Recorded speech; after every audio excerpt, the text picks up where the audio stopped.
So paano nagkaroon ng purchase? It was in the form of, as I mentioned earlier, in the beginning, my aunt treated it as an extension of a loan.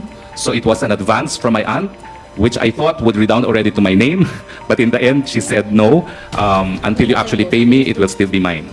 So these were in the forms of cash advances to purchase the land. Mr. Chair, may I move that we get a copy of this loan agreement because we are circling back to this loan from the aunt, which, well, she's not here anymore. She's not here anymore. She has passed, so we cannot obviously ask questions. The loan was not in writing, but it was recognized in my salend as an obligation to How my aunt. convenient that the loan was not in writing, Mr. Chair.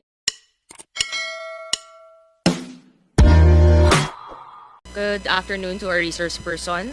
May I direct the questions to Attorney Harry Roque, Mr. Chair? Please proceed. Volume.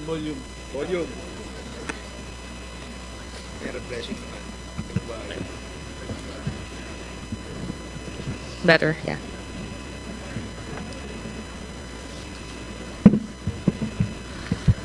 Attorney Roque, with regard to Biancham, as a former chairman and president of Biancham, and of course, a very known lawyer, are you familiar with its subsidiaries?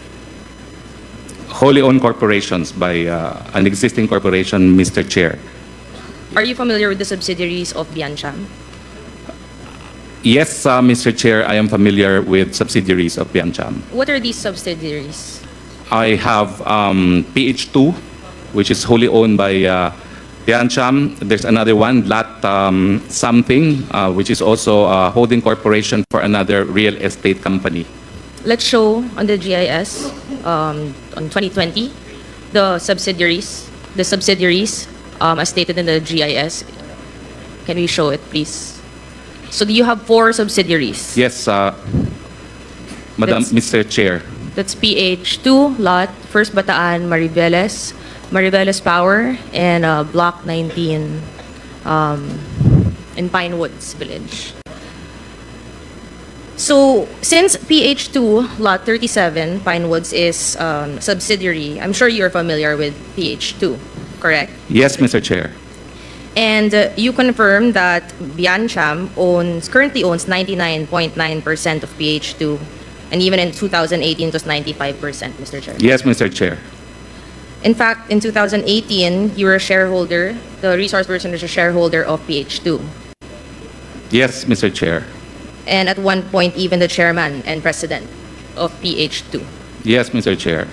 And this attorney Ortega, who acquired, now owns 99% of Biancham, was also a shareholder of PH2, correct? Yes, Mr. Chair. In fact, he was a director, correct? Yes, Mr. Chair.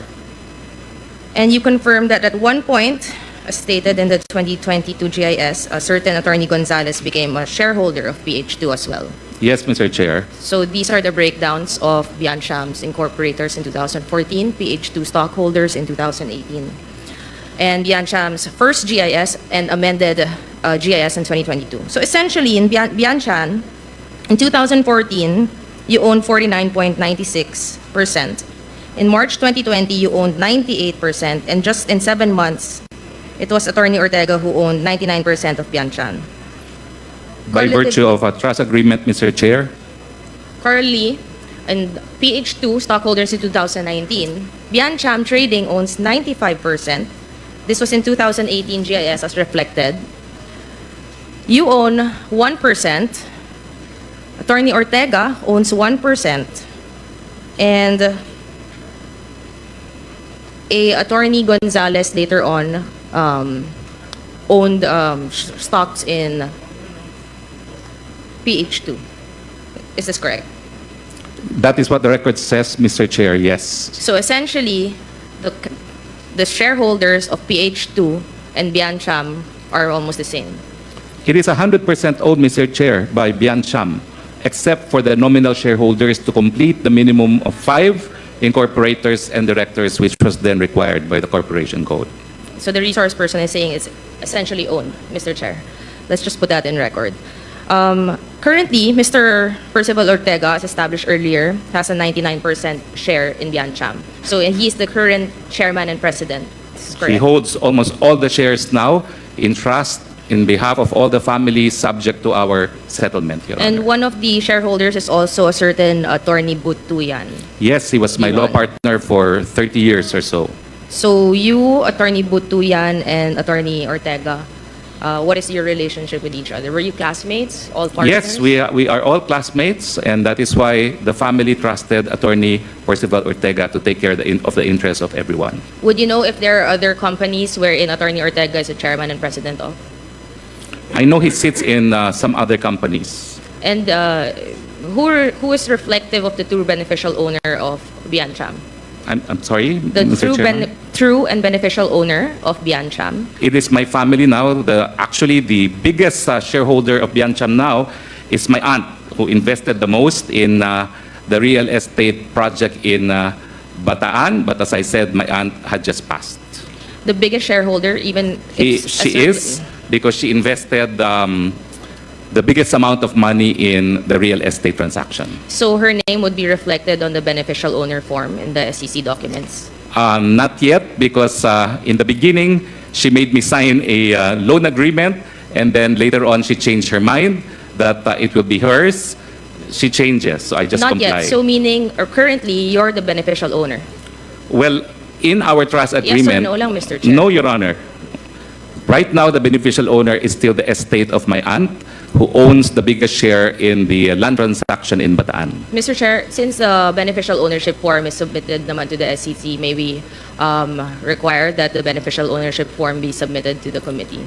I am not aware, Mr. Chair, if we submitted one in fact, because it is just a trust agreement amongst family members. This is a requirement under the SEC. You're a very competent lawyer. You're not aware, and were you not the president? So you do not know the submissions? I'm sorry, Mr. Chair, I'm not a specialist in corporation law.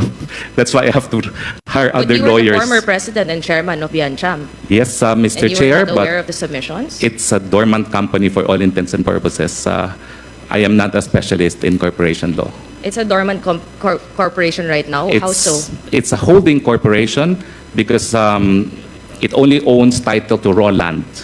It has no commercial activity other than holding title to raw land currently. So, Mr. Chair, may I move to get the beneficial ownership form, if there is, from the SEC or from Mr. Roque if he finds out? Mr. Chair, I'm not aware I actually filed because this was 2020. But if we need to file belatedly, we will file belatedly. But right now, I am not aware if we in fact filed that with the SEC, in all honesty.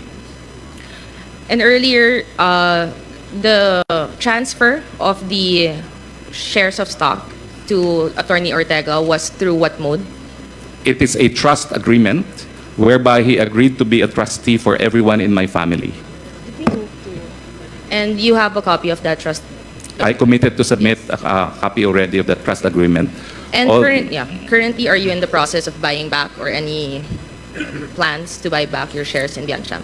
Yes, we are in the process of finalizing so that I can buy back shares not in Biancham anymore, because pursuant to our reorganization, Your Honor, that is what I meant, Mr. Chair, that it has become too personal. It has nothing to do with Pogo, but I will continue. Pursuant to our plans, we are segregating now assets which my wife acquired during our marriage and assets which I co-own with my relatives, siblings, including my aunt. So we have formed a new company. It has just been Mr. formed Chair, I was just simply recently. asking if he's in the process of buying back shares in Biancham. I'm not asking for his history or what his plans in life. We are in the process, Your Honor, of me relinquishing all shares to Biancham. Okay. Can we move on to another subsidiary, another subsidiary? First, Bataan Mariveles Holding Corp. In 2017, you were a stockholder of Biancham, correct? Yes, Mr. Chair. In fact, you were the president, correct? Yes, Mr. Chair. And you were also board member. Yes, Mr. Chair. So you will be aware of the transactions entered into by Biancham, correct? Not Biancham. Sorry. Are we talking of First Bataan, First Bataan, Mr. First Chair? Bataan. Yes, First Bataan. well, insofar as it is engaged in land banking, yes, I was aware of the land banking activities of the company because that's the only thing it has been doing. But as well as the Biancham activities, since you were also the president during that time. There was no commercial activity, Mr. Chair, for Biancham because Biancham merely invested in the land banking activity of First Bataan because And- the family investment is under the name of Biancham in First Bataan. So this investment that you're stating in 2017, is that the reason why there was a subscribed and paid share of 35,347 shares in the amount of 35,347,000? Yes, Mr. Chair, that was the initial capital contribution of my family in the land banking activity. And in the AFS in 2017 of Biancham, there's a net loss of 254,347 with assets of 1.5 million in cash with no liabilities. So paano nagkaroon ng purchase? It was in the form of, as I mentioned earlier, in the beginning, my aunt treated it as an extension of a loan. So it was an advance from my aunt, which I thought would redound already to my name. But in the end, she said, no, until you actually pay me, it will still be mine. So Mr. Chair. these were in the forms of cash advances to purchase the land. Mr. Chair, may I move that we get a copy of this loan agreement because we are Oh. circling back to this loan from the aunt, which, well, she's not here anymore. She's not here anymore. She has passed, And- so we cannot obviously ask and questions. The loan was not in writing, but it was recognized in my SALN as an obligation to How my aunt. convenient that the loan was not in writing, Mr. Chair, and going back to a loan agreement, and we can't even know if the loan agreement really did exist between two persons when the other person is not here. So we're just going to rely basically on a loan agreement you're stating, going back to this by your own word. Well, Mr. Chair, I guess we go back again to the sale of our real estate property in 2017 and the fact that we started investing in Bataan in 2018. So it was really in conforme with instructions of my grandfather, when you sell some of my land, you buy new land.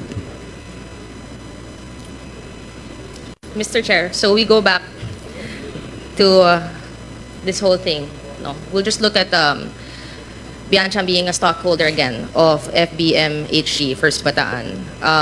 And alarmingly, this was valued at, it was paid at 35 million. And at this time in 2017, what was your job at that time? If you can repeat. I was presidential spokesperson from, I was congressman from June 2016 until November of 2017. And essentially, if we look at the table of the First Bataan, again, Biancham holds about 49.99% of First Bataan. That is correct, Mr. Chair. And the other major, can we show the table, please? Secretariat, can you 12 please show the slide. table?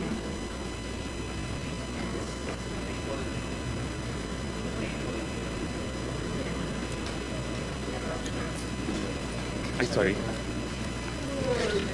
And the other major shareholder of equal footing at 49.99% is a certain Green Miles Realty, correct?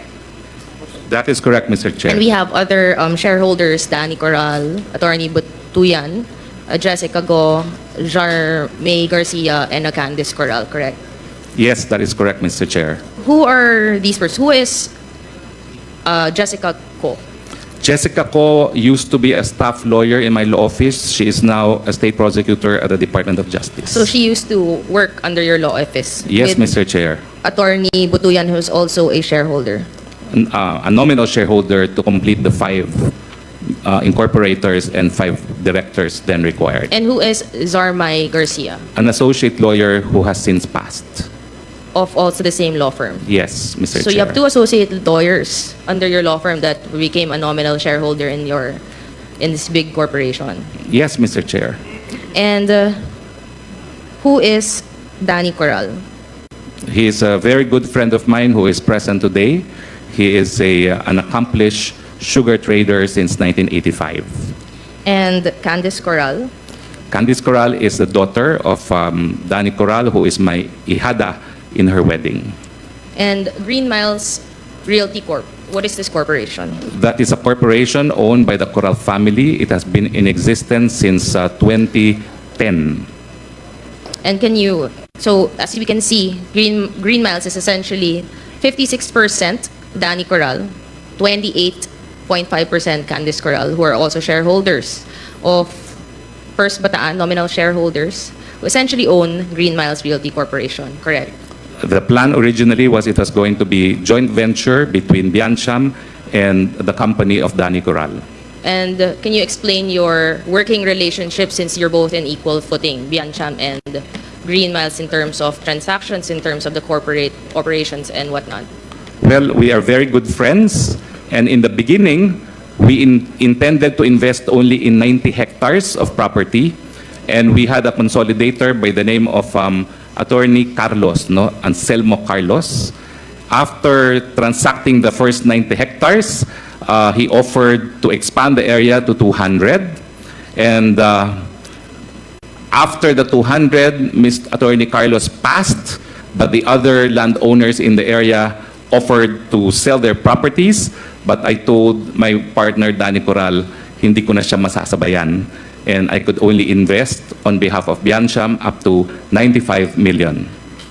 And is this project the one in Mariveles? Yes, that is in Barangay Biaan, Mariveles, Bataan. And the total hectares, land area of that is 421 hectares. We have confirmed the total area is only 310 hectares. 310 hectares. And what was the plan for the development of this area?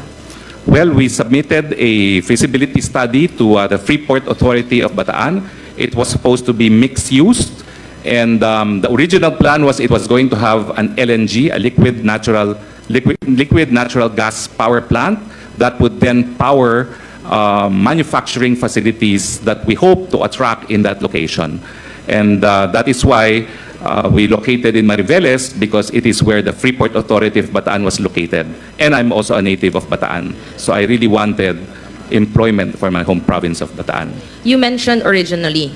So what is the plan after that? If it was originally that, gas, I think? What did you Liquid say? natural. Liquid natural gas. The Russian invasion of Ukraine happened. And although we were able to enter into 2 memorandum of agreements with very big companies, one local, one Japanese, the plan to build an LNG plant was not feasible because the invasion of Ukraine caused LNG prices to increase, and the cost of electricity produced by LNG depends 70% on the cost of LNG. So we had to abandon the LNG, although we had 2 memorandums of agreements with very big and prestigious companies, and we have since focused on possibility of solar instead of LNG.